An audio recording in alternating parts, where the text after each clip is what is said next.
My name is Bobby Waters, President of African American for Balance Health.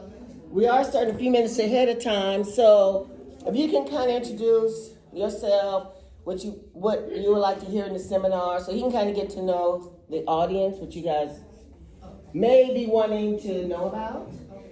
And then, like I said, afterwards, there's going to be consultations afterwards. I'm just really excited, as you can tell, I'm up here. So let's start. Can you say your name and whatever you want to share? All right, my name is Patricia Harris Bowman. I heard about you coming here to the African Marketplace just about 2 weeks ago, 3 weeks ago. And I was excited because I had heard about you before and saw you on a couple of YouTube videos before, and was fascinated about you. I guess she was a pathologist. You had to. I was a pathologist assistant. Yes. Assistant. And Yes. I was thinking, wow, that would be fascinating. My question is, did you have to wear a mask when you was doing that? Because like, is it really kind of fumigated? So it's not fumigated. No, great question. The whole process is very much a surgical procedure because we're investigating the inner part of the human body. So that patient is still our patient. And so we're trying to determine the cause of death. So yes, we are fully gowned and fully masked and doing all of that when we do that. And you're not dealing with formaldehyde, you're dealing with an actual human being. So soon after they have passed away, we actually store the body in a refrigerator. As soon as we know that they have passed away, that body is actually transferred into a refrigerator in the morgue. And then we take the body out and then investigate from there. Okay. Yeah. Anatomy and physiology. Got a chance to.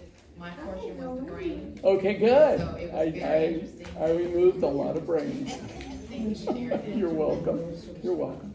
Hi, I'm her husband, Frank. Yes, Frank. I don't know why she didn't ask me that question. That sounds good. Retired police officer. And you're married to him? But, And they asked me this, what do you smell like? I'm just here to learn about anything that has to do with health. Okay, great. I'll be 82 years old this year. 82, outstanding. So I'm Outstanding. always trying to find out what's going to keep me around. There you go. Yeah. Well, you're in the right place. Let me tell you, today is about being able to optimize that. So perfect that you're here. All right, Frank, good. My name is Larry Harris. I'm a member of AABH. I've studied holistic health for a great part of my life, but there's so much more to be learned about health. We just have to keep our doors open. So Absolutely. I just want to hear what you guys. Great. I'm still learning. Okay. My name is Sandy.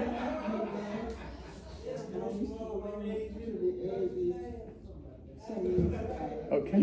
We talked. Yes. Okay. He invited me a couple of days. Yeah, so I didn't go. I'm down here.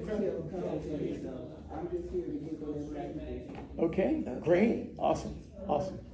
My name is Celeste. Celeste? Yes, Celeste. I'm Celeste. the granddaughter of Kathleen, and I'm here because she wanted to learn more about anything that could help with her body, so she won't have to put any more toxins like medications into her body.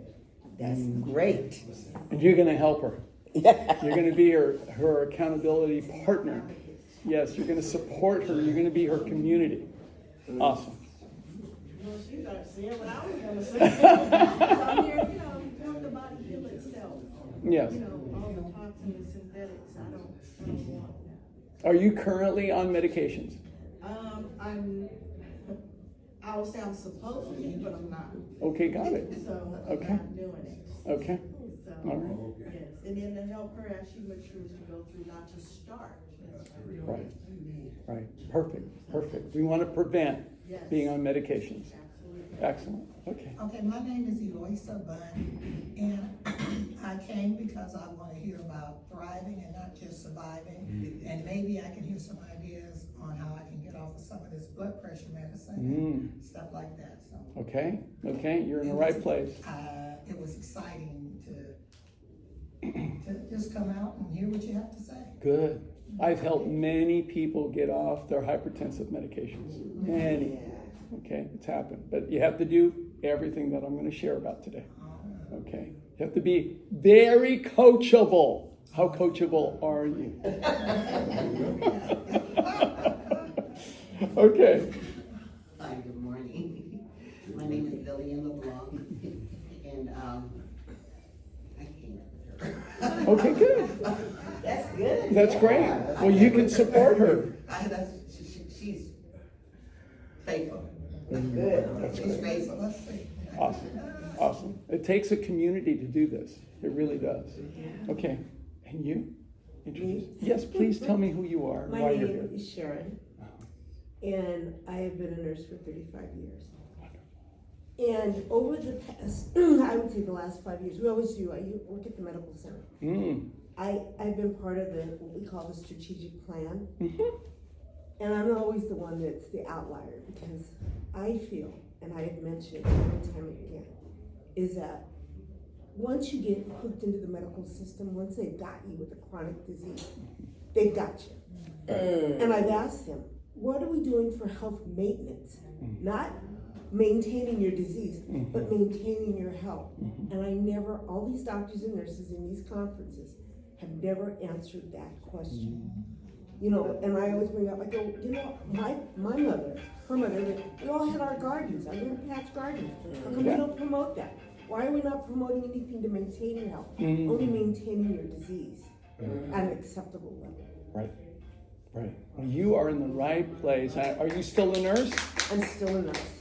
Do cardiology. So by the end of today, I'm recruiting you to join the American College of Lifestyle Medicine. Have you heard?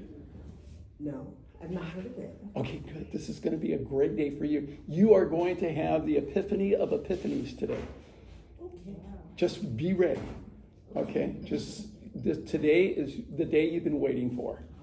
Okay? All right, Sharon? You with me on that? I'm with you. All right. Let's see. Can you introduce yourself? You snuck in. Lee. Yeah, Lee Davis, and I just heard about you just a few minutes ago, as a matter of fact. And from what I understand, I say I'm 83 years old now. I won't live until my woman 86. There you go. There you go. Awesome. Awesome. Very good. Very good. All right. Let's see. And back there. Oh, yes, Roxy, our secretary, yes. Roxy Mason, and I'm a member of African Americans for Balanced Health. Have been for quite some time, and I actually had the pleasure of hearing you before. Yes, I remember. So this is a refresher course. Outstanding. Well, it's not a refresher. Oh, okay. It's always different, and it's always better. Yeah, that's right. Can you handle that? Yeah. Can you handle it? Okay. Thank you all for introducing yourself. You want to introduce yourself to them? I'm excited about you being here because it's been over, I think about 2 years since the last time I heard you speak, so I know information is going to be different, but I think the story that I shared to get people to come here is that you was part of the advocacy committee that got the milk mustache commercial removed. Is that? I'm a member of that group that actually sued the Dairy Council and got the milk commercials changed. Well, they changed it. They didn't because they were saying it was calcium, and you said, milk doesn't give you. Dairy does. Yeah, milk does the body good. Not true. Not true. Yeah. So you don't see too many of the speakers, but I just love the advocacy that you was a part of to get the milk. Because I was thinking the same thing. This milk is not good for you. It's not. Just mucus for me. So anyway, I'm going to sit down. It's a time. Bobby, tell us about you. Yeah, tell us about you. Oh, what do you want to know? No one's ever asked about me. It is 106. It's 106. It's No one's 106. asked about What me. about you? Yes. 106. It's 106. Okay, actually, I'll tell you just real quick. Years ago, in my 30s, I was diagnosed. Kaiser diagnosed me with a lump in my breast, and I did not know. At that time, right now, you have to stay and get the biopsy and stuff. But at that time, you go home and they'll make another appointment. But in the meantime, I met a naturopathic physician at Carol's Books when she was on Freeport. And this lady came in, she looked like sunshine coming in. So her and I got to talking. She was a naturopathic physician. And she looked at me and she could tell I've been very sick. My skin was discolored, I was overweight, blah, blah, blah. So she said, just let me have 6 months with you. And I did. She said, because, Kai's not there instill fear in you. But she said, I want to remove the fear and give the body what it needs to, to get rid of the lump. And I did. She made a compress, and I would put it over the lump, and then a couple of days you can see it seeping, you see the liquid coming out, blah, blah, blah. And then she changed my life. And then I started reading. Every day I read something holistic about how to heal yourself, mind, body, and spirit. And I don't know if you guys know Sabrina. Yeah. And at that time, Sabrina and then she went on her holistic journey. And then we decided to start AABH together. So we're co-founders, and this is how it started, with our own healing. Because usually people get on this path, they're usually something has happened that made them sick. There's usually people just don't go on this path, not unless you're raised. But something usually have to happen in your life, like a health scare, when you go over that. You And don't want nobody else to experience it, so you want to. right, and I wanted to share this with the community because my family wasn't hearing it. Okay, family. You love them to death, but sometimes they're the last to catch on, and they thought it was a fad. They didn't think I was really doing a lifestyle change, but I really wanted. It was the trade-off was so high, and I didn't really. And really, my palate, the food tastes so good because it was actually cleaning my palate, so the food was tasting better, and I was being exposed to other foods because Americans only eat like pizza, hamburger, fries, the same thing over and over again. So I just really found the journey healing. Then I met all these wonderful people. Then we started doing the speakers, and then it just became a lifestyle change. And it just makes me happy when other people are here to come get knowledge to change their lives for the better. Well, I thank you. Thank you Yeah. so much. So it's plant-based then? It was plant-based, yeah. We're plant-based for about 8 years. 8 years now, yeah. So that's my story. And you're sticking to it. I'm sticking to it. I'm glad Sabrina's not here to say no. I discovered it. No, that's what we did together. Great. Yeah. Okay. Mhm. Good. It's a pleasure to come and speak for you and all the people that you bring. So thank you for inviting me to come and speak for all of you. So thank you for being here. And I want to acknowledge you because it takes courage to actually sit and listen and learn about making your life better, because most people don't do this. They're going to sit down and watch their football games on TV, drink their beers and eat their pizza, and not worry about getting better. Not knowing that wheat is in it. Exactly. So it takes courage to do this, and I want to thank you for that courage, because most people just ignore their health. They take their health for granted, don't they? They just do until they get really sick. And the Dalai Lama talked about what surprised him most about humankind is that most people sacrifice their health in order to make money. And then they finally reach a point where they're now having to spend that money in order to desperately try to recuperate their health. And it happens far too often. So thank you for being here. Today, I am here to serve you. I just want you to know that. I'm here to serve you. I'm not here to make money off of you. I have no products to sell, no gimmicks, no schemes, none of that. I'm an educator. And to me, it is my responsibility as an adult to make this world a better place for my children. I have four sons. Make it a better place for them and my future grandchildren, because I know they'll come. And I want to make the world a better place. That means I, as an adult, am responsible for making the entire world better. And I think we all have that responsibility. So that's why I'm here. I've been doing seminars for free in the community for over 25 years. And I love doing this. So it's my pleasure and my honor to be here for all of you. So let's get started, because today is about learning how to thrive optimally and not survive. My name officially, Ruben J. Guzman. MPH does not stand for the speed that I drive my car. Just stands for Masters in Public Health. And I'm officially what's called a diplomate of the American College of Lifestyle Medicine, otherwise known as a lifestyle medicine clinician or professional. And I'm also the author of the upcoming book, How to Fully Live. The manuscript is done, the editing is done. I'm in the process of final revisions with my medical reviewer, Dr. Suzanne Tuber, who is a colleague of mine that I went to medical school with back in the 80s at UC Davis School of Medicine. And she is a former professor at the School of Medicine at UC Davis. She is an allergist and board certified in lifestyle medicine, and she's helping me put in all the scientific references and citations.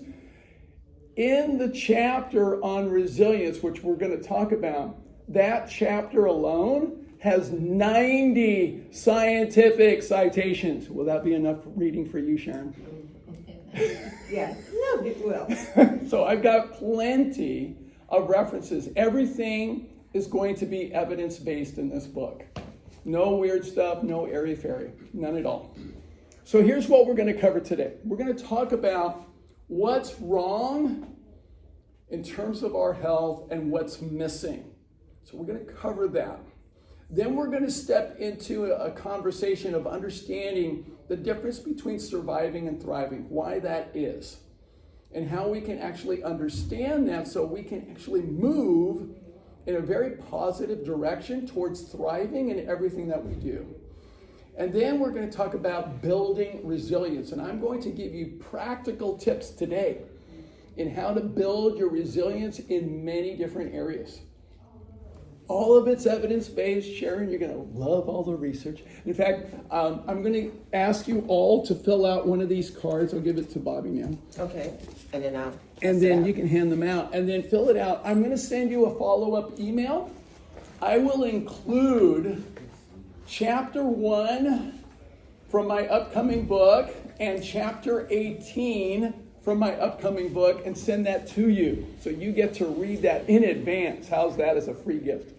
All right, so make sure you fill out the card with your name and your email address and your phone number just in case I can't read your email address. So make sure you get that. If you want an extra card to take notes, let me know. You can steal one. You said you're Steal going one. to chapter 1, Chapter 1 and 18, which are related to today's talk. Okay. Yep. So I'm going to send that over to you. So we're going to talk about building resilience. So now let's get started. And by the way, I'll be here to answer questions, and I'm going to stay afterwards. If any of you want to sit down with me and talk to me about what your concerns are, your issues, or what you want to do, I'm here to serve you. So I'm going to stay until the cows come home smiling and happy. So consider, my friends, that we live in an overfed, undernourished, and hyper-medicated world. And there's a lot of factors contributing to that. And by the way, you're going to get the link to all the slides, just so you know. You're going to get a link to all the slides. I was a former university professor, so I set my students up for success. Okay. So you're going to get all the slides, so don't worry about copying everything down. Don't need to do it. You're going to get all that information. Just take the gems that you want to capture right now.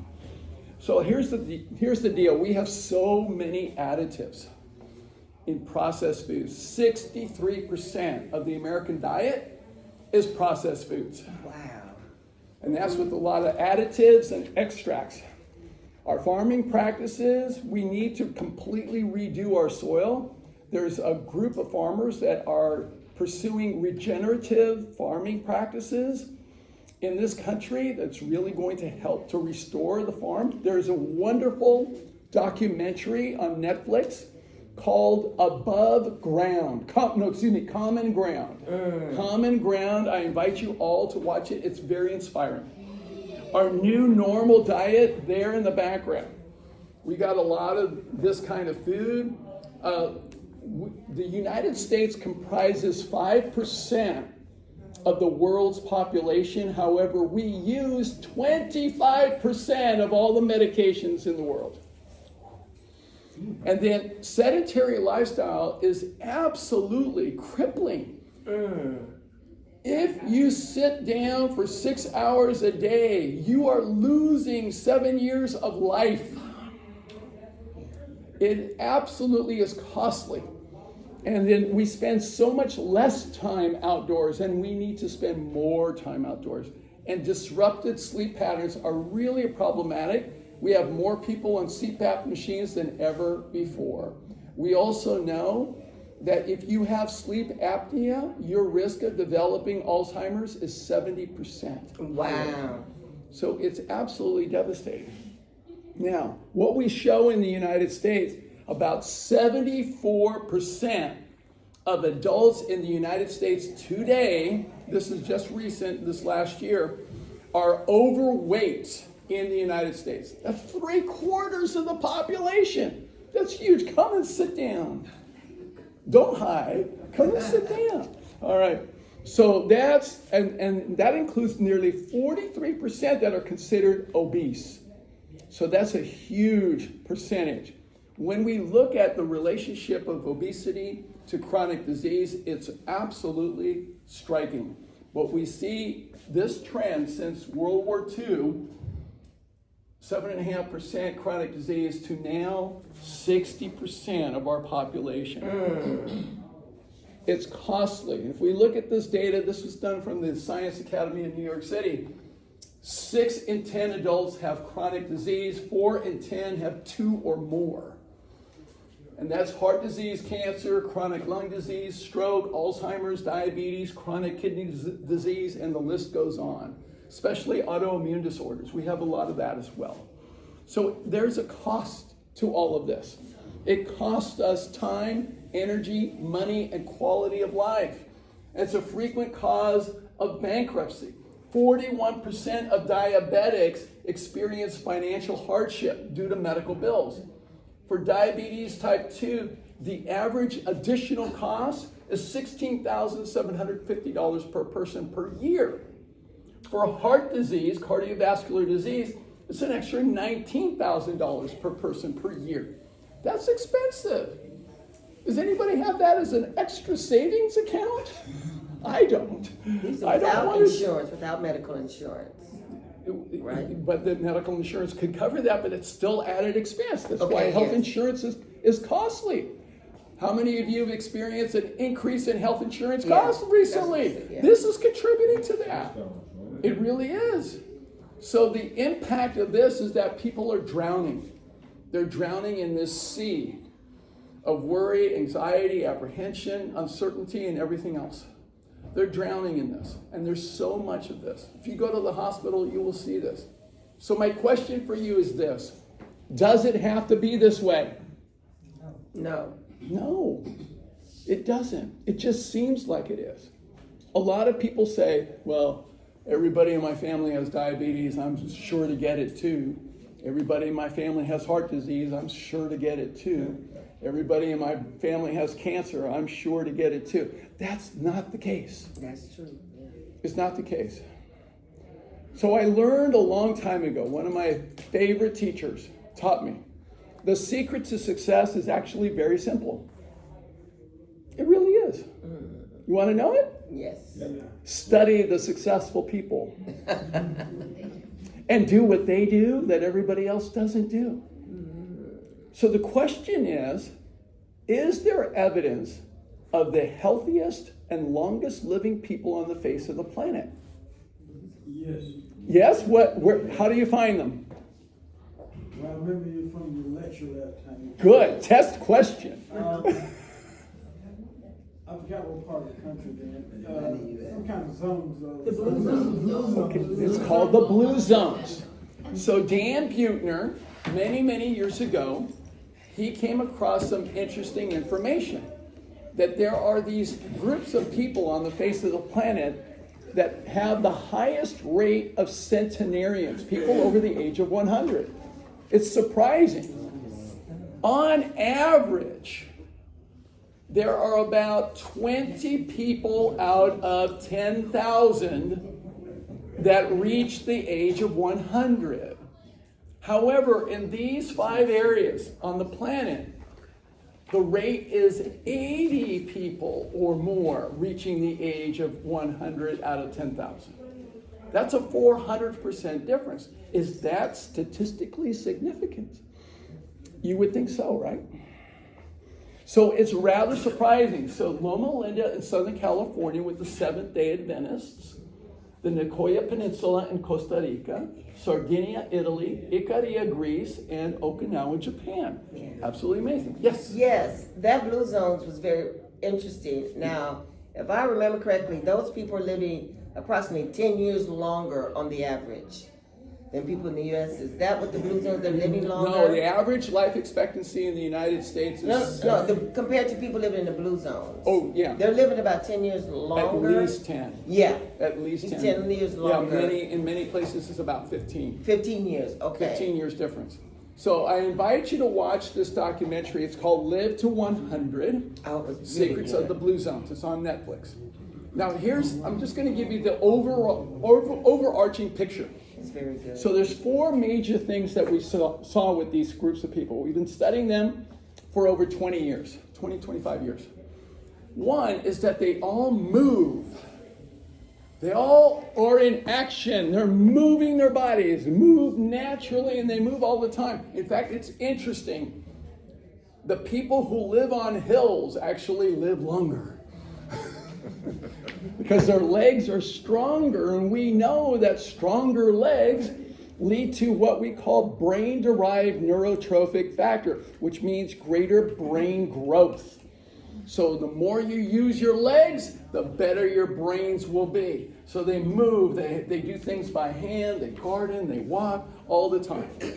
Now, they eat wisely. Wisely. No processed foods whatsoever. None. None. No fast food restaurants, no processed foods. Their diet is predominantly plant-based. Now, don't get overexcited, but they have a little bit of wine, a very small amount, in a social setting only. But how they eat. There's a principle in Japan called Iri Ichi Bu, which means 7 out of 10.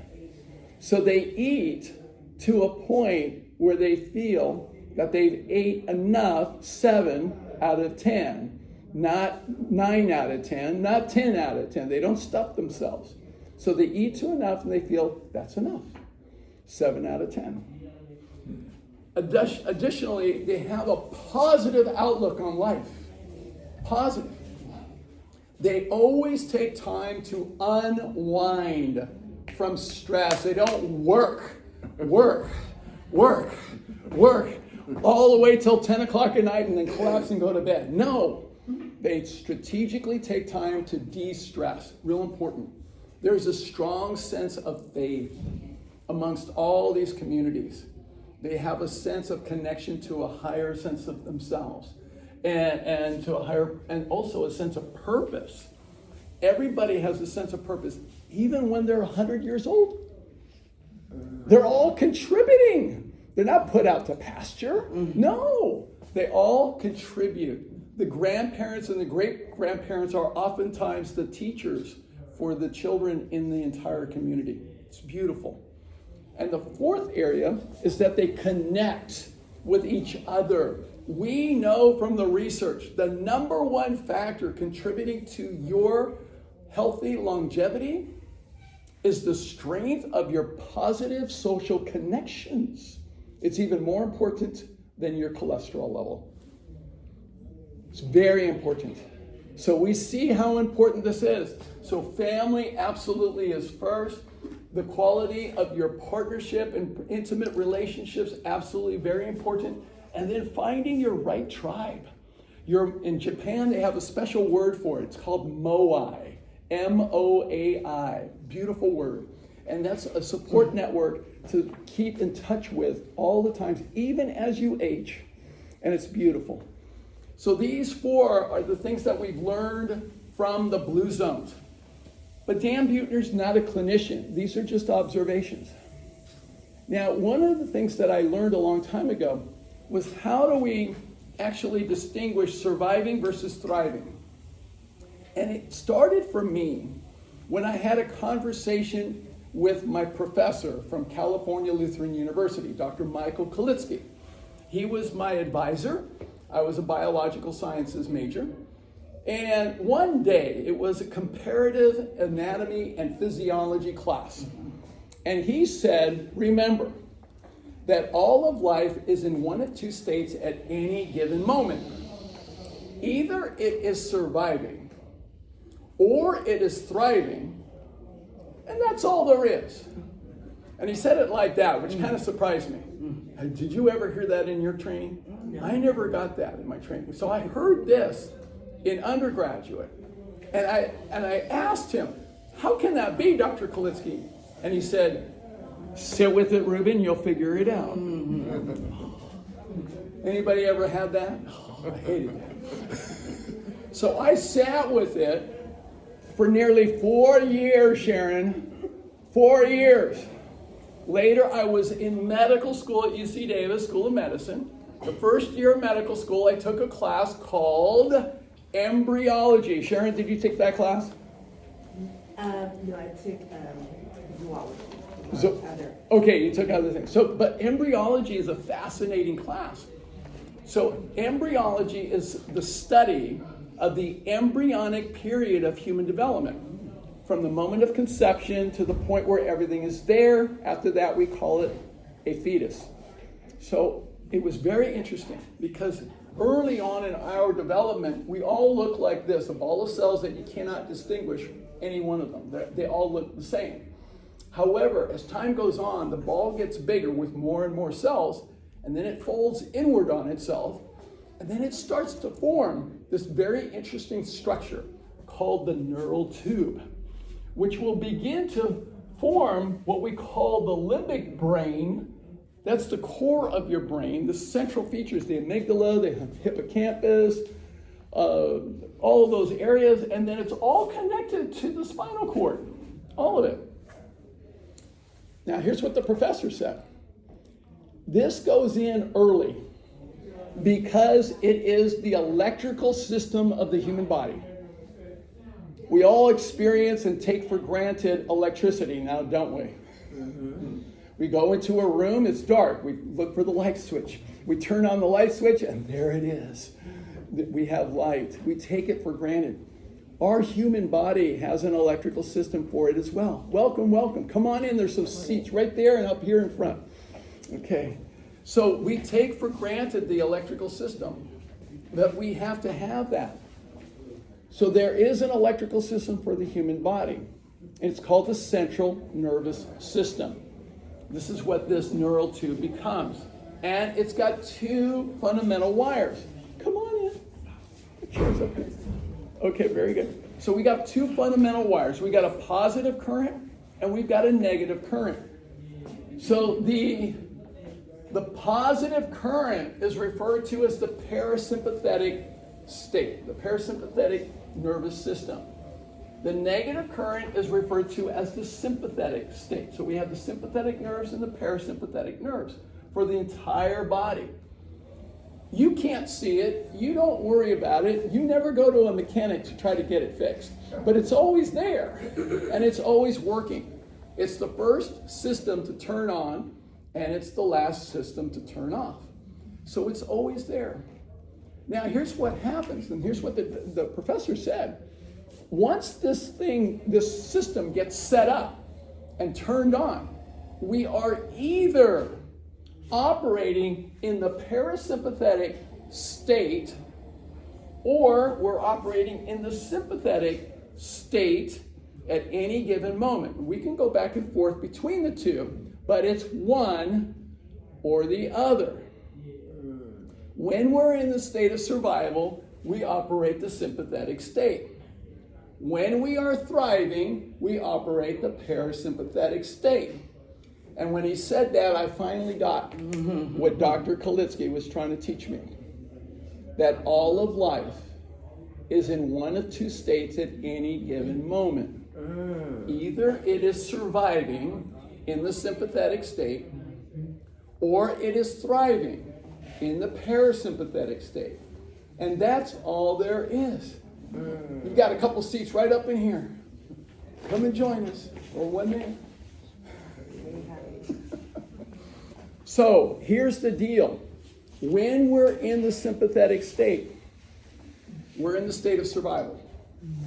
Our body is wired to react to perceived or real threats. We're set up. Everything charges for us to do that. Sabrina's here. Oh, just Put her there. We're going to set you up. Bring her around over here. want to get in the front. Well, you got no choice now. You got no choice, girl. happens when You got no choice now. Are you gonna sit How here? are you, Sabrina? Good, how are you? Okay, come on in. Come on in. I'm gonna go ahead and act like nobody's in the Yeah, room. right, yeah, okay. Okay, up here, right here. I got it. Uh-huh. Yeah, right here. Okay. There you go. Okay, there. Because Turn you to sit on left. Sharon's You're lap good. over there. Here we go. There you go. Good. We'll set you up. Straight. There you go. Okay, very good. So now, back to the sympathetic state. When we're in the sympathetic state, the blood is diverted from our organs on the internal organs to our skeletal muscles because we gotta get ready to run. We gotta fight or flight, right? Digestion and nutrient absorption diminishes or even halts altogether. And then we're in the state of fight, flight, freeze, or fold. That's the sympathetic state. The opposite is the parasympathetic state. Now, this is where we thrive. It's a state of peace and pleasure and restoration. That's when we heal. Digestion and nutrient absorption is optimized. And then growth and cellular healing is activated optimally. And we experience fun, play, and ease. That's what becomes possible. Who wants more fun, play, and ease in their life? Who wants that? Okay, good. Now, here's the thing to think about. When we look at us as human beings compared to all the animals on this beautiful earth, it's very interesting to look at. The natural design of animals is to experience acute stress, being in the sympathetic state only for short periods of time, usually like 3 minutes or less.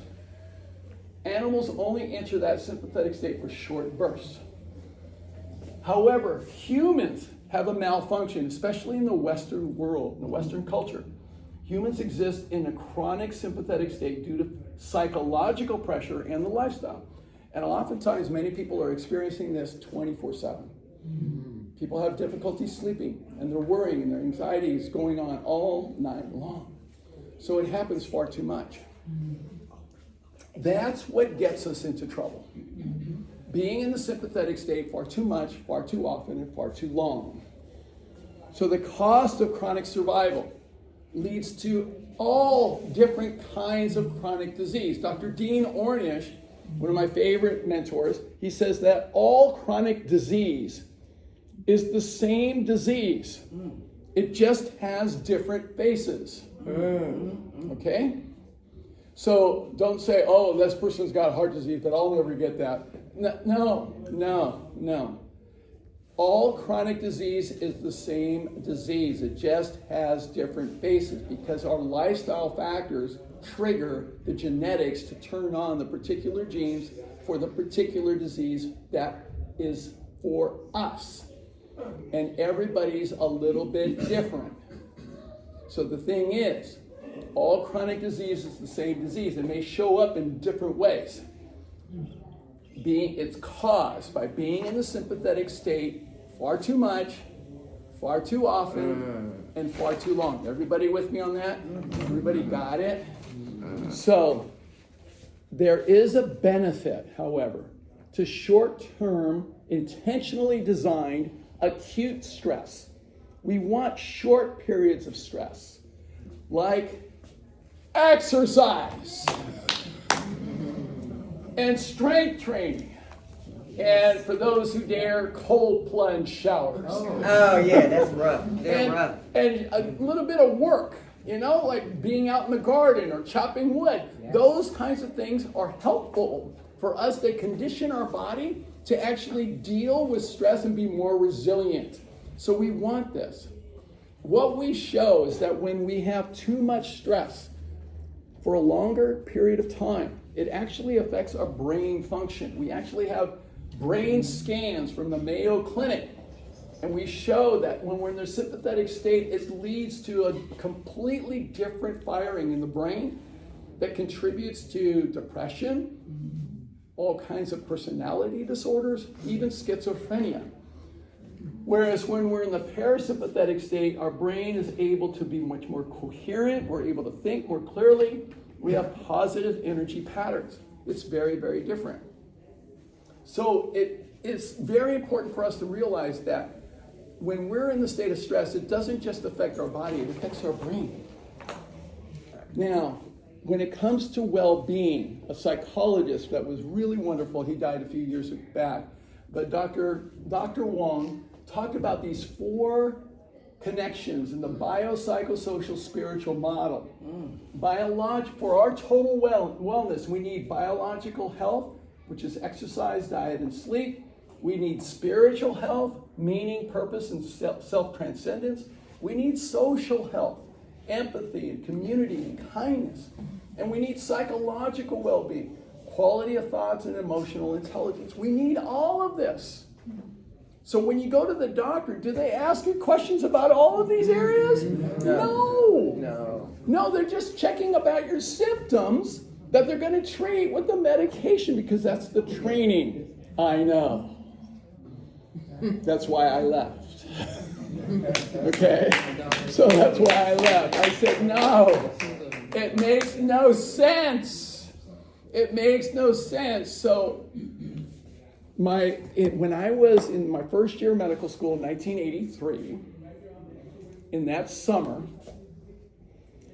there was a whole bunch of us minority students that ran a free clinic in downtown Sacramento on 15th and C. I think it's still there. But anyway, we ran this and it was called Clinica Tipati. We ran that on Saturday mornings. Now, I was there and we had all these homeless and indigent and migrant farm workers come in for free. Now, my first lifestyle medicine patient.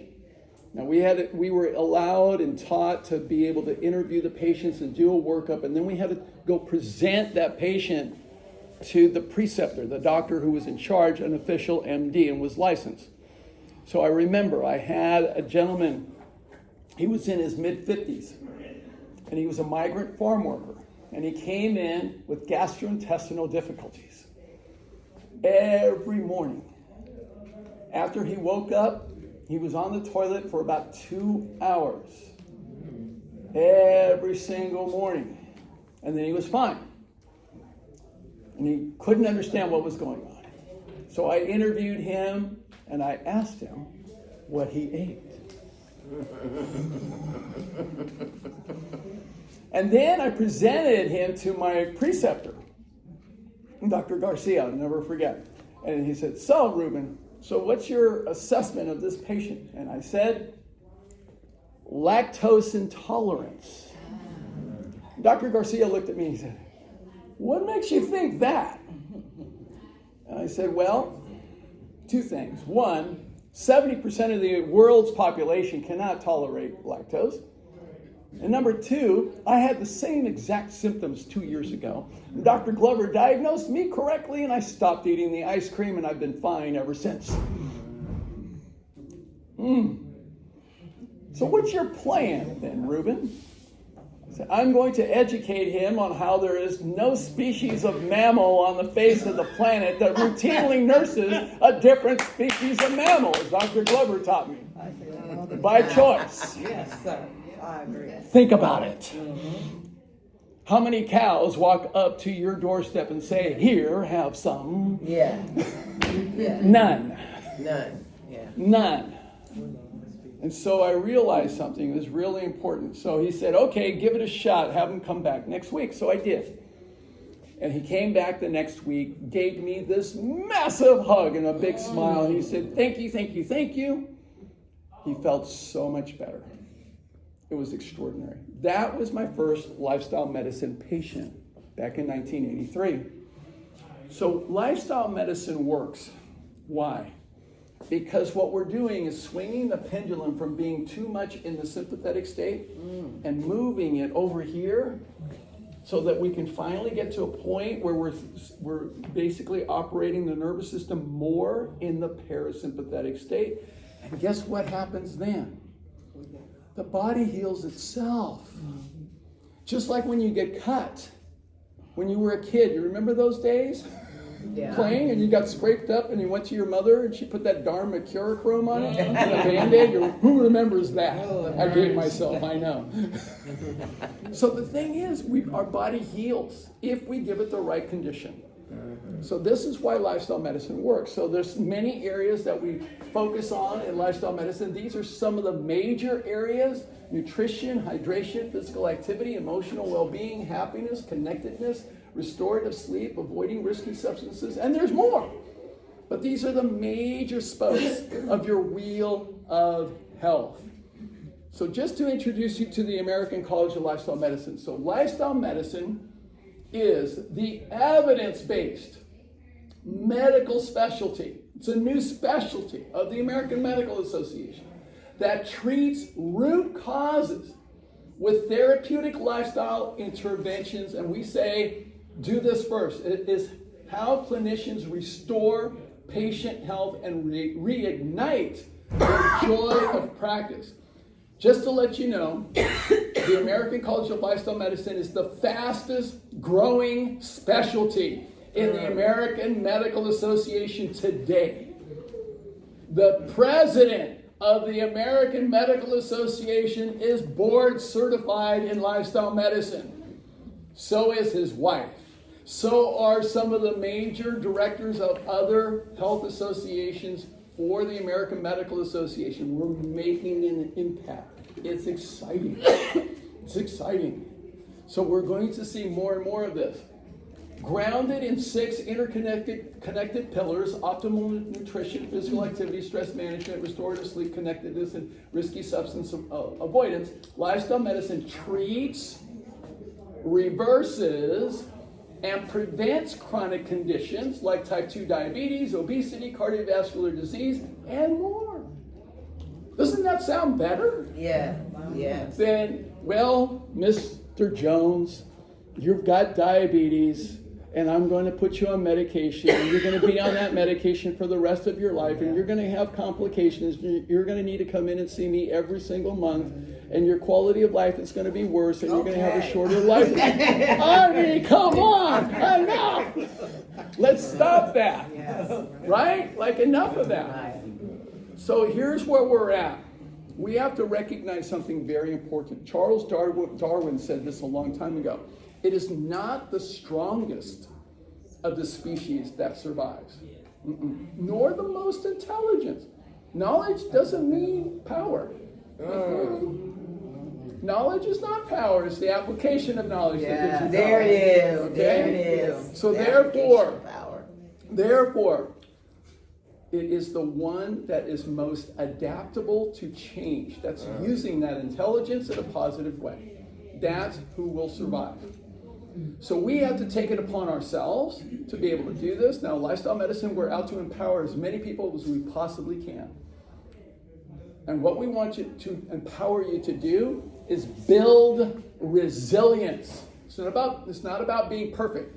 It's about building resilience, getting stronger. So the definition of resilience is the capacity to prepare for disruptions, because guess what? Life happens to all of us, right? Right. We need to recover from shocks and stresses, because guess what? Life happens to all of us, right? Right. And then to adapt and grow from a disruptive experience, because we've had a few of those and we're likely to have them again, right? Absolutely. That's the name of the game. It's resilience. So how do we actually build that in every which way? And by the way, this is my friend, Nimai Delgado. He lives down in Los Angeles. Just so you know, he is very resilient. Wouldn't you think so? Yeah. And by the way, he's never had a bite of meat in his entire life. Wow. Okay? Ever. Ever. So don't believe you need meat in order to build muscle. That's a complete fallacy. Complete fallacy. They think it's protein, they need I more protein, know. yeah. We've been sold a bill of goods. Yeah. All of us. We've all been duped, hoodwinked, bamboozled, and deceived. If you know what I'm talking about. All right, so now, how do we build resilience? Let's talk about that. So we need to engineer it. We need to be intentional about it. Resilience is not about bouncing back to where you were before. It's about engineering a new capacity, completely new, to hold steady when the world shakes. It is a skill. It's not a trait. You can develop this. Every single one of us can. I remember when there was the huge earthquake to my mother's family in Managua, Nicaragua. And they didn't have the buildings built to code for an earthquake. And so they all crumbled. Did they build them back the same way? No. They developed resilience and they built the buildings a whole new way just in case the next earthquake came, they would be ready for it. And the buildings would stand. So this is what we have to be able to do. We have to become stronger. So I'll reinforce this again. All right? It's the capacity to prepare for disruptions, recover from shocks and stresses, adapt and grow from a disruptive experience. Okay, that's what we're out to do. So it's not about just surviving the stress. It's becoming better, becoming stronger. When you break a bone in your body does not just get it back to where it was before. That bond that gets created when the bone heals is so much stronger. Did you know that? It's absolutely amazing. That's how we're designed. We're designed. The likelihood of breaking a bone in the same place once it's healed is very, very low. That's a beautiful design. Isn't that amazing? Isn't that amazing? Our bodies are incredible. They are. So we're going to step through door number 1 as far as stressors, the external stressors. There's a lot more I can cover, but I'm just going to... Door number 1, there are 3 doors. So we're going to talk about the external variables because we all experience these. Traffic, taxes, foreign affairs, politics, other people's actions, all of that. It boils down to being cognizant and aware of what do I have control over? Yes. Because some of us get stressed about things we have no control over. That's a waste of time and energy. It really is. Yes. Have you heard people complain about the weather? Yeah. Have you heard them complain about what's on the news? Yes. Okay, you have no control over it. What are you thinking? You're wasting your time and energy. Okay, stop it. So the next time you hear somebody complaining about stuff they have no control over, you have my permission to tell them, stop it. Okay. By the way, I'm going to send you this video.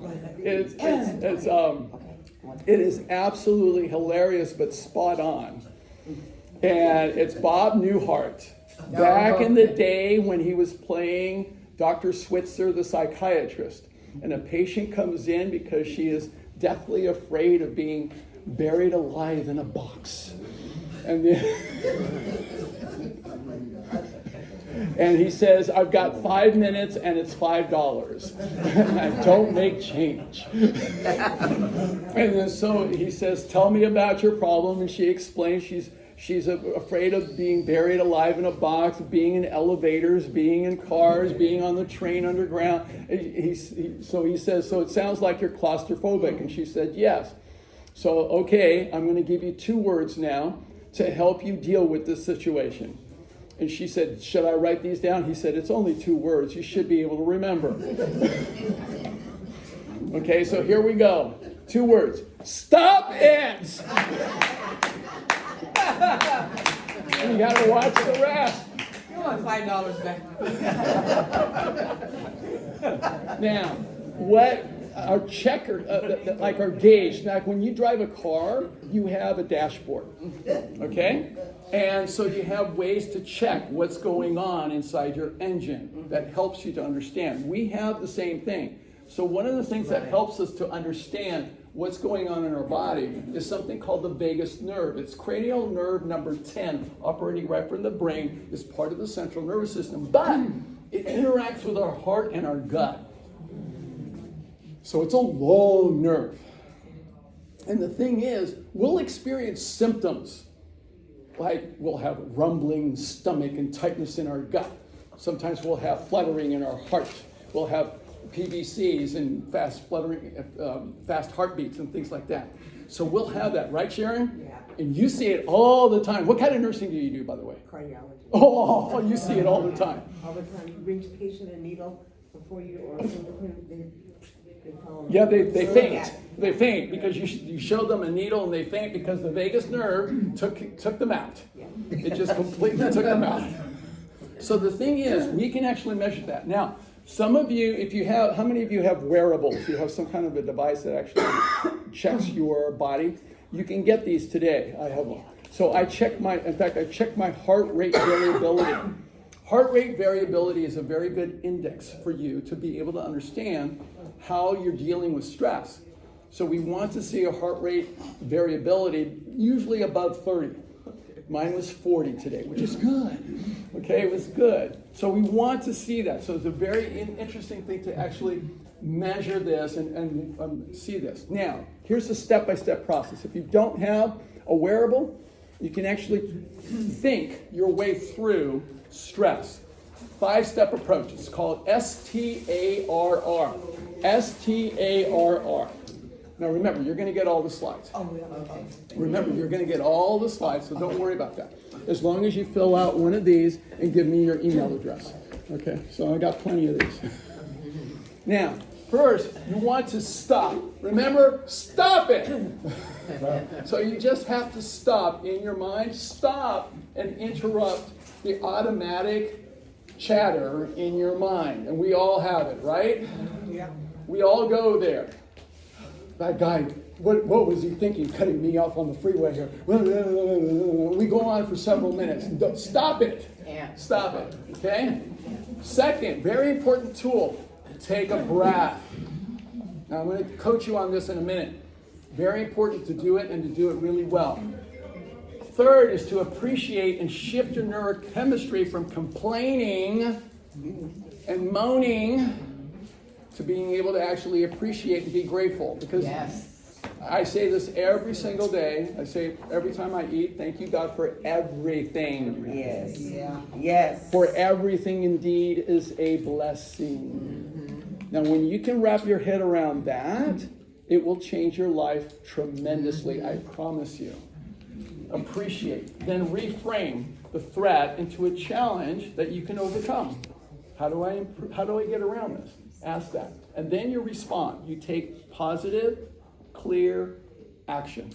So that's the process. Now, I'm going to coach you on taking a breath. We already talked about stop it. Now, one of the things that we've seen in the research is that when you're in a state of stress, your breathing patterns will be erratic. If you're during the course of the day, sometimes you're breathing, sometimes you're not. I mean, how many of you have experienced that, right? So what we want to be able to do is have nice circadian, kind of really nice coherent state of breathing. Conscious breathing, what we show in the research is that conscious breathing is one of the fastest ways to get you out of the sympathetic state. It's amazing. Dr. Andrew Huberman out of Stanford University is a neuroscientist.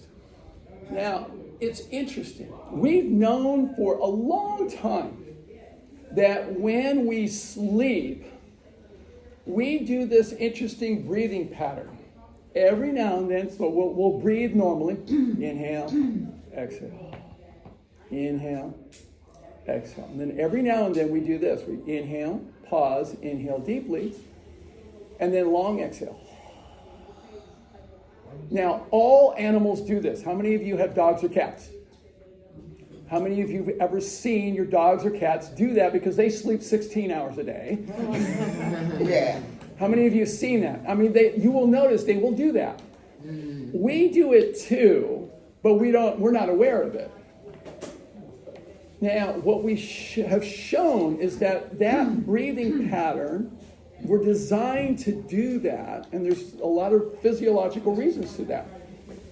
During the course of our breathing, our normal breathing while we're asleep, oxygen levels will start to come down and CO2 levels will start to go up.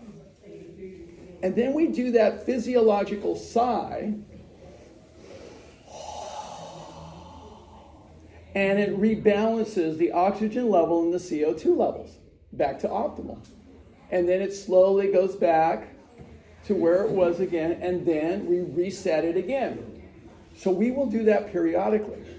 What Dr. Huberman showed is that when we do it consciously, not only does it re-regulate the oxygen and CO2 levels, but it changes your neurotransmitters quicker than anything we've ever seen before. Absolutely. Puts you in the parasympathetic state faster than anything else we've ever seen. So I'm going to send you the video, but I'm going to practice this with you right now. So everybody follow my lead. So everybody, on the count of 3, you're going to inhale just nice and smoothly, not too deeply, just inhale normally. So 1, 2, 3. Inhale. Exhale. Inhale. Exhale. Now, inhale. Pause. Inhale more deeply. Long exhale. Once again, normal. Inhale. And exhale. Inhale. And exhale. And now, inhale. Pause. Inhale deeply. And long exhale. And smile. Aren't you more relaxed? Yes, Isn't that great? Isn't that great? It works. It works really well. My youngest son was the #1 breaststroker for UC Santa Cruz in their swim team. The banana slugs. Whoever came up with that, I'll never know. So the thing is about it, we intentionally used that breathing pattern to help him recover in his training sets more rapidly, and it absolutely worked. So I want you to practice that, because anytime you know you're going to go into a stressful environment, anytime you experience any kind of stress, you can practice that and practice that breathing. It will make a big difference. Now, the other 3 steps, you want to practice appreciating, okay? Create that gratitude, that sense of gratitude. Be grateful for everything. Reframe it, move it from a threat to a challenge. And ask yourself this question, very powerful question. What is actually in my control? Everybody got that? Because there's no sense being stressed about things you have no control over. Okay? And then respond. Take action from an executive control standpoint, not panic. Not panic. Be purposeful and intentional. That will help you. Now I'm going to give you some other lifestyle medicine hacks to help you to become more resilient. Another hack is drinking water. Did you know that drinking water actually improves your health and longevity? Did you know that? Yeah. It absolutely does. It's amazing. We have research on this. Yes. That people drinking less than 1.5 liters of water per day had dramatically higher levels of cortisol when stressed. The period of the time of the day where we see the most number of heart attacks, Sharon? The period of the day? The time of the day? Usually in the evening or in the afternoon. Yep, in the evening, afternoon, people have not had water, they've not been drinking water, they're dehydrated, and then they have heart attacks when they're dehydrated, and sometimes it's first thing in the morning. Oh, yeah. So we get that as well. So hydration supports your brain function and your mood, and mild dehydration amplifies the stress response. So when you're feeling stressed, drink more water. Not coffee, water, okay? 16, now here's a tip. 16 to 32 ounces of water first thing in the morning. That's 2 of these bottles. Okay, that you got there? Okay, that one's 32. Okay, so you want to drink plenty of water first thing in the morning. That's the most important time of the day. And then keep drinking water all day long. Next hack is going to be what you eat. And here's what we show from the research, that a plant-based nutritional approach is actually going to be greatly anti-inflammatory. Chronic disease is fueled by inflammation. And that's fueled by meat, dairy, eggs, and processed foods. That's what fuels inflammation. So we have the research on this. I'm going to send you lots of research on this. Mental benefits as well, physical benefits, and helps improve your resilience. So I'm going to send you the research study so you can check it out. All right? So here's what your diet should look like. I know these nutritional guidelines came out from the Dietary Advisory Committee. Pay no attention. It was a completely corrupted process. Don't pay attention to what the government is trying to sell you, because they only take care of their rich friends. How many of you know that? Yes. Okay, so that whole system was rigged. And they turned the pyramid upside down. They did. So here's what you want. Here's what you want to eat. This is from my friends. I'm part of the Plantrition Project. And so we actually promote a whole food plant-based diet. So these are the foods that you want, and you want to be able to have this in abundance. So that's your hack as far as nutrition. The next hack is going to be in terms of exercise. Okay, aerobic exercise. Yeah, absolutely important. Absolutely.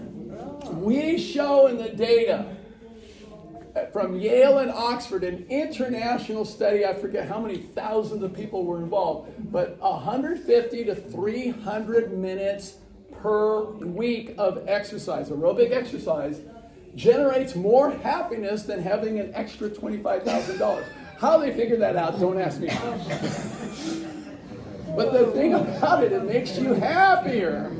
So it improves your brain function and your cognitive reserve and down-regulates anxiety.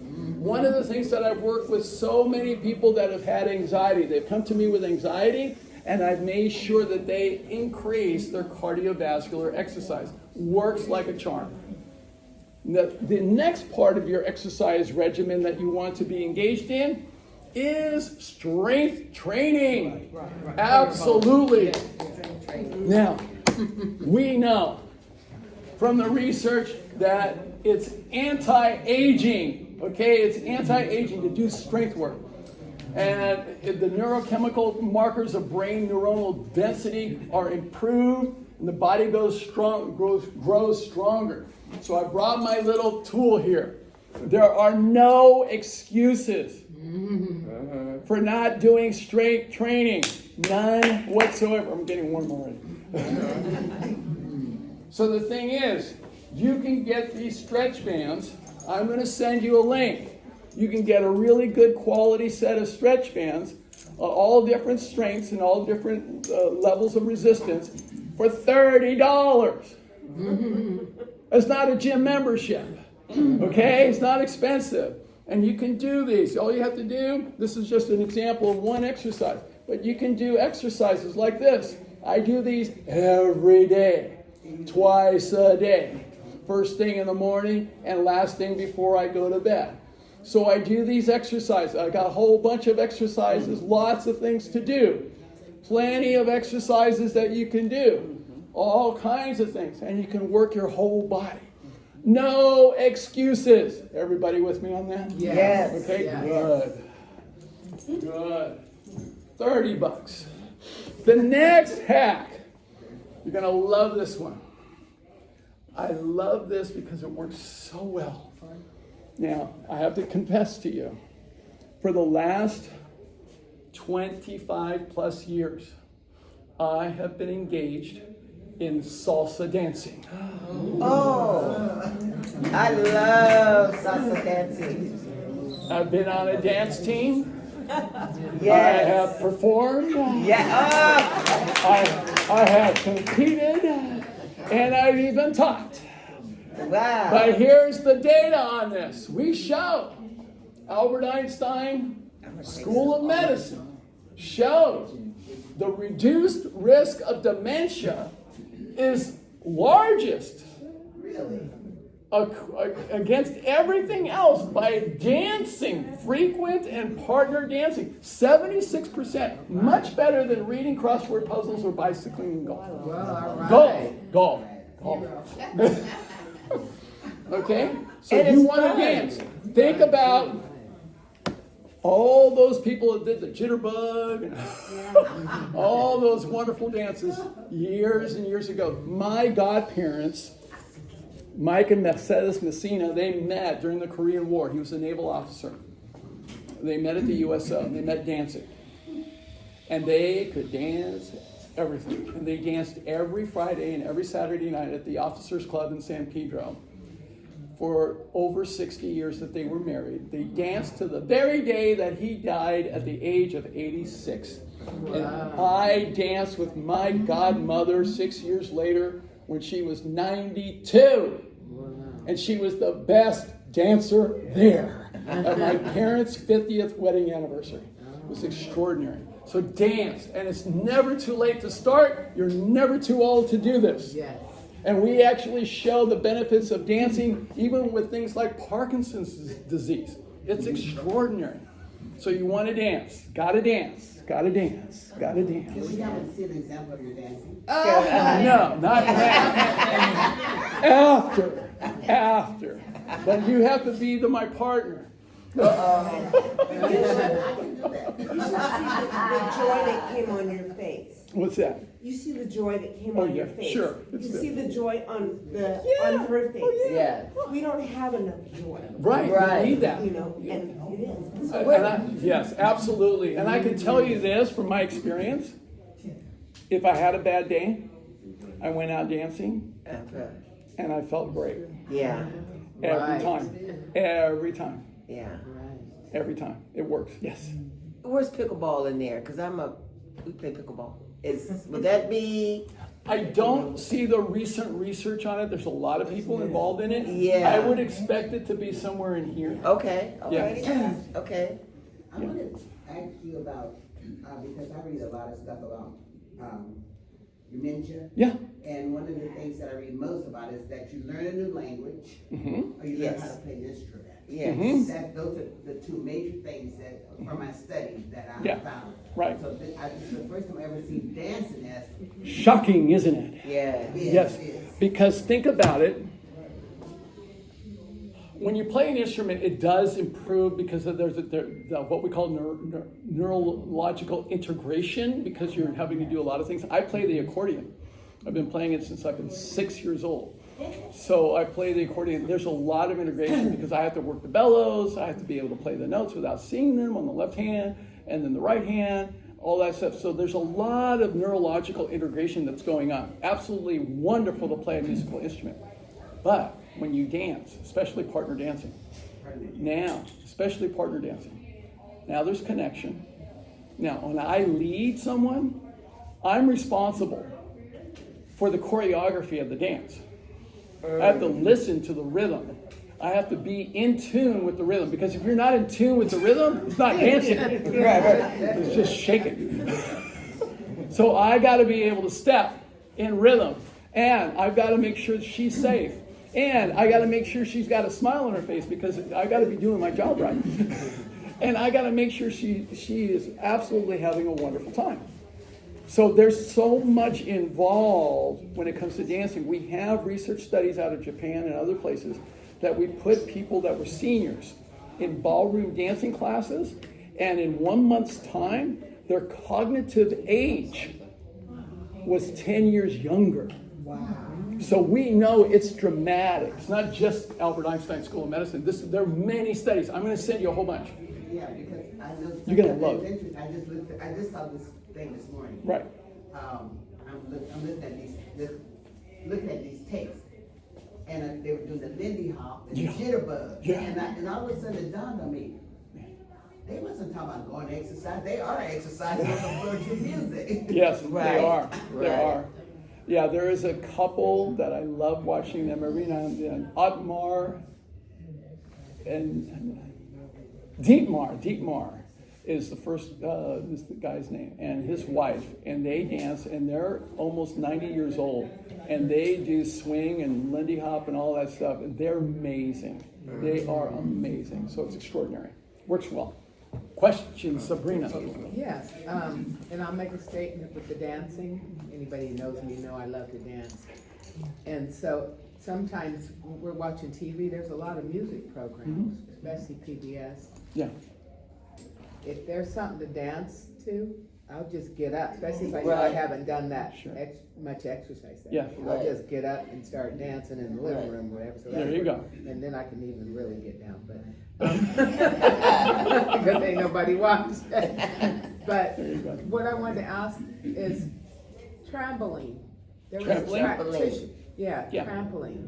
Trampolines are great. Yeah, I bought one of those bouncers, and sometimes I do that just to switch up the pace. Sure. And I bought one because there was another practitioner, Sonia Barrett, she advised. Oh, yeah, yeah. Because it really moves your lymphatics. Sure. And Right. I understand 5 or 6 minutes can equal like a half hour of walking or jogging. Yeah. Jogging. is Yeah, what they absolutely. say. Is that, okay. Yeah, absolutely. Yeah, in And fact, you don't I have to do it vigorously, you just can. No, it doesn't take much. Yeah, I actually have a Bellicon at home, so which is a larger one, and it's with the bungee cords Yes, instead right. of springs, That's and what it's I heavy duty. It's a German made. It's a $500 trampoline. I have a smaller version. Bellicon. It's fabulous. It's amazing. You buy one, you won't have to ever buy one again. You'll pass it on to your children. It's that good. Okay, next hack. Got to keep moving here. All right, next hack is stretching Oh, yeah. I'm and big on yoga. that. Absolutely. We have lots of research on I'm this big and the on benefits that, of this. yeah. It's absolutely wonderful. And it helps you to stretch. Physical resilience translates to psychological resilience. So you want to do this. We actually have an interesting study out of UCLA that shows that yoga improves brain plasticity in older women at risk for Alzheimer's. And it's been tested out. It's very interesting. So I'm going to send you the information on that. Yes, You question. know, I have a yoga bench that really is good, so you don't have to get on the floor if you're not very flexible. It's a good way to get started till you get on the floor. And I actually do inversions. Oh, wow. Okay, you have Yeah, one of those and- benches. Yeah, and Okay, so very good. instead, because you know my shoulder stuff is not strong enough on the floor, but I have the bench, and I mean I feel very safe with it, and I can actually feel the blood going to my. You can get kind of dizzy until you start, then it subsides. Right. But you can actually feel the blood moving to your brain. Yeah, absolutely. You know the brain, your whole thing, Yeah. and actually I think it's a great feeling to Yeah, feel it your is. blood circulating to the brain. Yeah. That's great. That's Yeah. great. Yeah, it But takes those, now I time. see why those aversions are important for the dementia and stuff like that. Absolutely. Yeah. Absolutely. And it takes time to look to get to that To get place that, to be yeah. able to get there. Yeah, so that's great. Awesome. Yeah. Great work. Great work. Next hack. Next hack is going to be meditation and body work. All right, both of these are very valuable. Now we see in meditation, we see MRI scans that show the cortical thickness of your brain, which is where you do all your thinking, actually changes in as little as 4 days from doing meditation. So we actually have measurable changes from doing meditation in research. Wow. Which is really exciting. And then massage science, there's a science that is immeasurably increases heart rate variability. We talked about that with the vagal nerve before. So it decreases cortisol, which is a long-term stress hormone, and boosts serotonin for your happiness. Yes. Question. I am one with, it's kind of like a question and a statement. I don't like everyone touching, because everyone doesn't have, Right. because of the spiritual portion of it, that I personally have, but I understand, because it does make a difference from someone that knows what they're doing, because they know the nervous system. Yes. They can tell when you're constipated. It's amazing what a good amazing, masseuse yeah. will be able to tell you. Absolutely. You're not drinking enough water because of your skin consistency. Right? All of that. Yes. But I really have an issue with everybody touching. So it's So, what it's is a- chair or what, like when she is That at the full chair? table. Like if she doesn't like the masseuse, Well, then would a chair, you know, the massage chairs? that could be helpful. But Yeah. you find a masseuse that you like. So the You thing find a is, masseuse that you like. Yeah. so because here's something to think about. Yeah. Consider you are completely responsible for your health, There you go. your happiness, and your life. And with that, you're also responsible for maintaining healthy boundaries. Now, Brene Brown, one of my favorites, Oh, I love her, yeah. she says boundaries is very simple. What's okay and what's not okay. And being clear about what's okay and what's not okay, and clearly communicating what's okay and what's not okay. And you're responsible for that. Okay. You're welcome. You're welcome. I have a question for you. Yes. Are you familiar with the brain song? Its frequencies?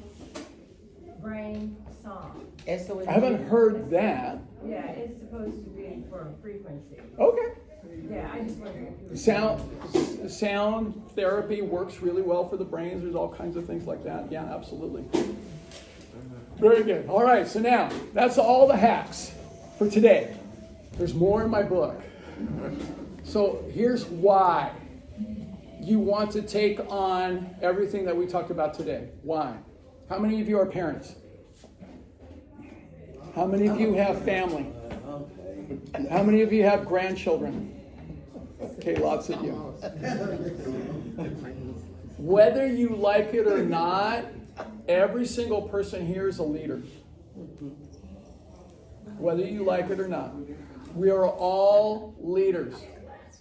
Do not think for a moment, oh, I'm just a follower, I don't lead. No, you're a leader. Every single one of us is a leader. Now, here's the thing to think about. You do not build resilience just for yourself.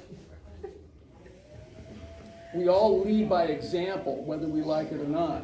So a leader's nervous system regulates the team's nervous system. We know from research. I didn't bring the book. There's a book called Connected. Dr. Christakis and Fowler at Harvard.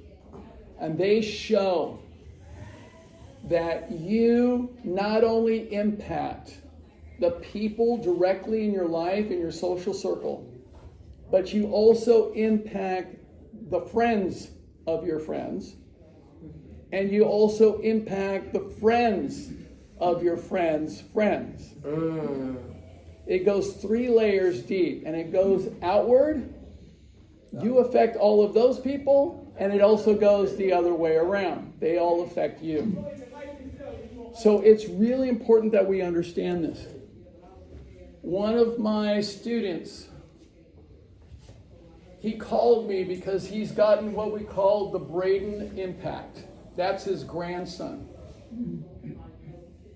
He's a grandfather for the first time. He's over the moon about his grandson. And he realizes that he has to take his health seriously because he wants to be around and he wants to make a difference. He can't play games with his health anymore. We all make an impact for more people than we realize. Right. Every single one of us. So don't just survive the storm. Be the architect that shelters others. Be the architecture that shelters others. So my challenge to all of you is to thrive, eat to thrive, breathe to thrive, and lead to thrive by example. I'm going to tell you a couple of stories of people who did just this. 2 stories. One of them is one of my favorite students, Al. So, at the age of 48, Al had his first heart attack. Quintuple bypass. Kaiser patient. Over the next 30 years, dozens of episodes and ambulance rides to the hospital. He saw people like Sharon far too many times. Multiple stents put in. At the age of 80, he sees his cardiologist and he asks, look, for 30 years I've been doing the same things over and over again, expecting different results. Which is the definition of? Insane. Exactly. He said, so either you're insane or I'm insane. But either way, something's got to give. Do you have anything else for me? And the doctor said, no, you have end-stage coronary artery disease. You've got probably 3 to 6 months to live.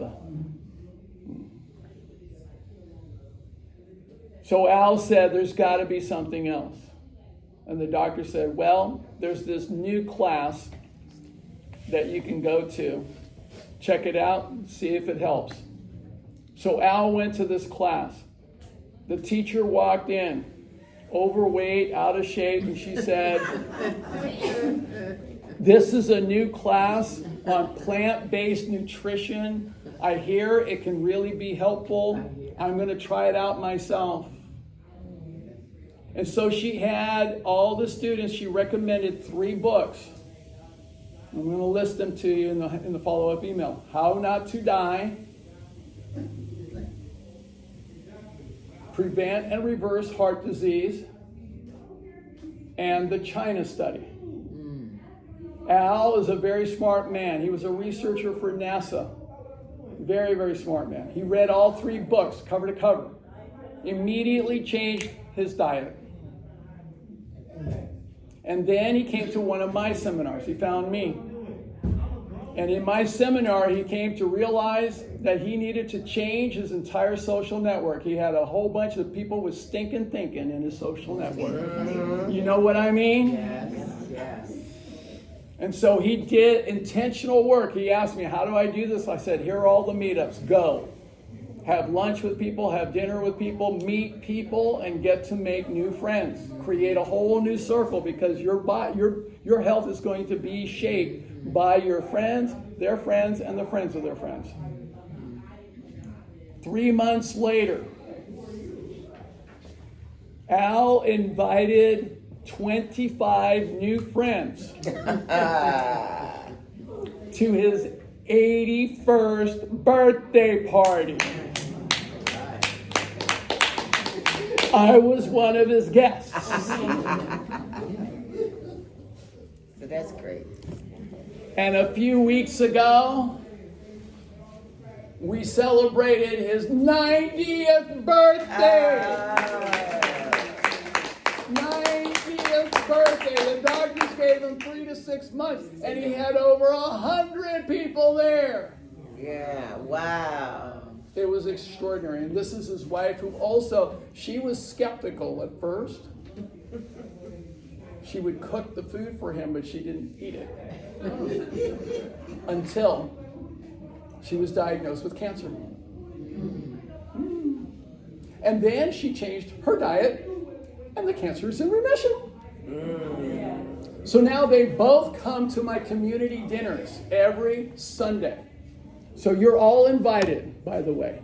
Oh, good. Yeah. Every Sunday in Rancho Cordova, I host a health-conscious, lifestyle medicine, plant-based community dinner. Anybody is welcome to come. It's at Pho Fresh, P-H-O, Fresh, and they have a fabulous vegan menu. But you don't have to eat vegan if you don't want to. But the thing is, they have a wonderful menu. In fact, it's interesting, that restaurant, 50% of their sales are from the vegan menu. Yeah. Business opportunity, anyone? So you're all welcome to come. Okay. One more story. Okay. Ted St. Martin could have almost been one of my teachers. He was in the monastery for the Salesian Order. I went to St. John Bosco High School in Southern California. He left the monastery and went into the Marines. He served as a Marine Vietnam veteran, 3 tours of duty. He was combat veteran, shot down 3 times out of helicopters, PTSD, and started getting treated by his doctor, Dr. Suzanne Tuber, my colleague. And so this was Ted when he was a healthy Marine at 168 pounds, about 6'1". This is Ted back in 2012, it's 290 pounds, with a whole host of issues. He then got diagnosed with lymphoma cancer from Agent Orange exposure. His wife, Joan, did the research and found that a plant-based diet was optimal for being able to reverse or stymie cancer. So they went to a whole food plant-based diet, very strict. He lost a bunch of weight, but more importantly, the cancer was in remission within 2 months. Out of the 15 guys in his platoon that were all exposed to Agent Orange, he's the only one left alive. Now this is him back in 2012 at 290 pounds. He then lost weight and got healthier, but then the dietary practices started to slip. A year and a half ago, Dr. Tuber called me and she said, Ruben, I've been treating Ted for 30 years for his asthma. And he just got diagnosed with cognitive decline due to early stage Alzheimer's. Nothing here will help him. But I know you have an understanding what to do from a lifestyle medicine approach. Will you work with him? And I said, I'd be happy to. So with a year of work of changing everything in his lifestyle, I mean everything, Ted and Joan worked together. She prepared the food. They went back to a whole food plant-based diet, being very strict. Everything changed. We changed mindset. We changed exercise levels. Everything changed. When I first met him, he said the world was closing in on him because he would have a thought of what to say in a conversation, and within a minute, he forgot that thought. Now, you can't stop this guy. And to boot, he remembers all his old jokes. This guy is a laugh a minute. He is extraordinary, and he's brilliant. And this is the picture of Ted and Joan. Just last month, they went on an 18-day cruise to Hawaii. That wasn't going to happen. It wasn't going to happen because Joan was having to follow him around all the time. And now they have their life back. So my upcoming book is called How to Fully Live.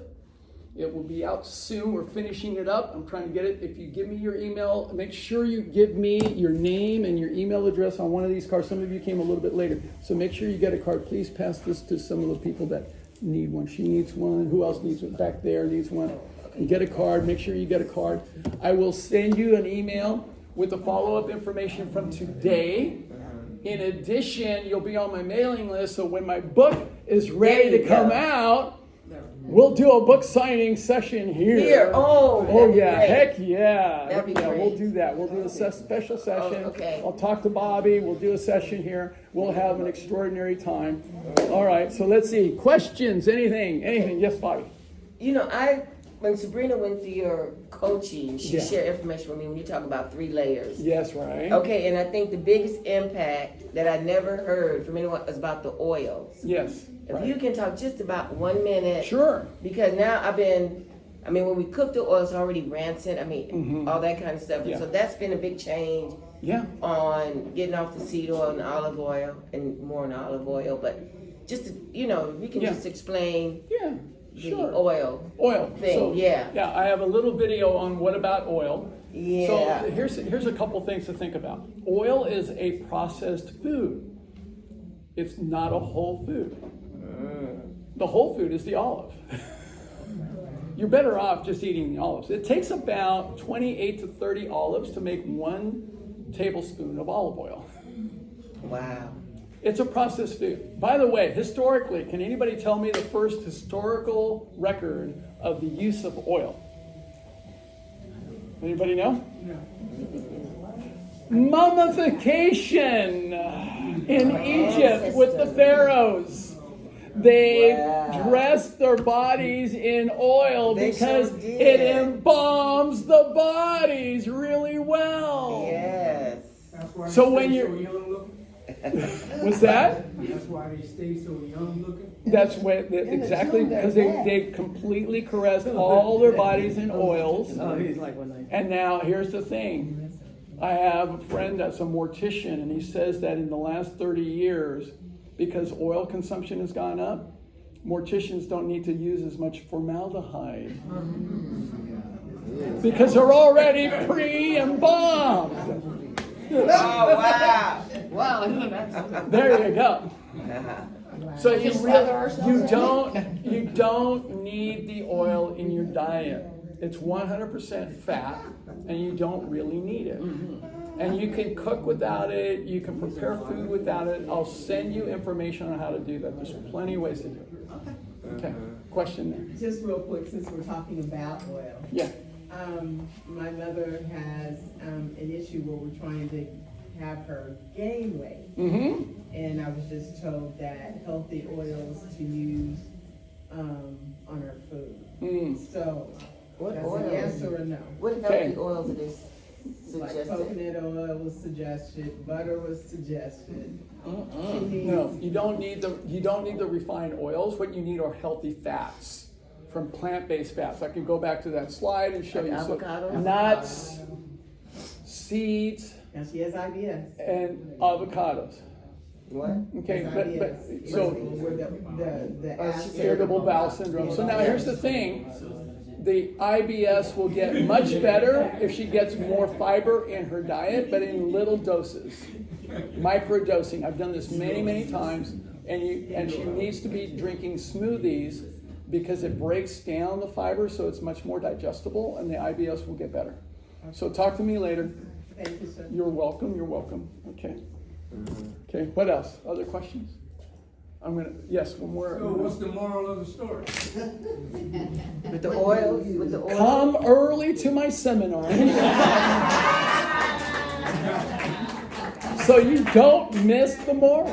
That's the answer. That's the answer. Oh, yeah. Sabrina? No, I got one more.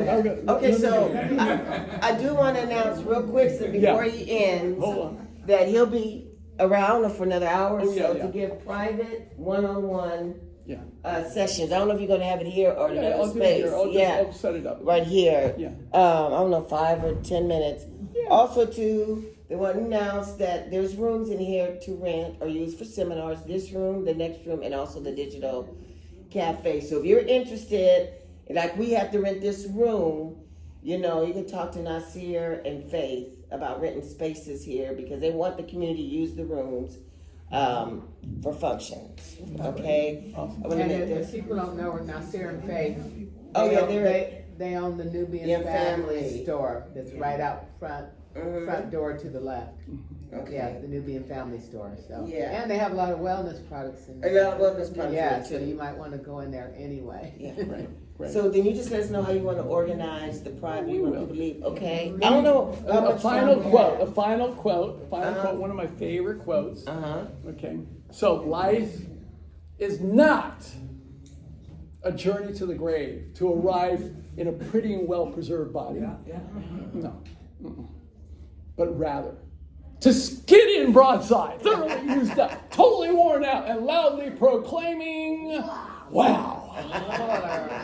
What a ride.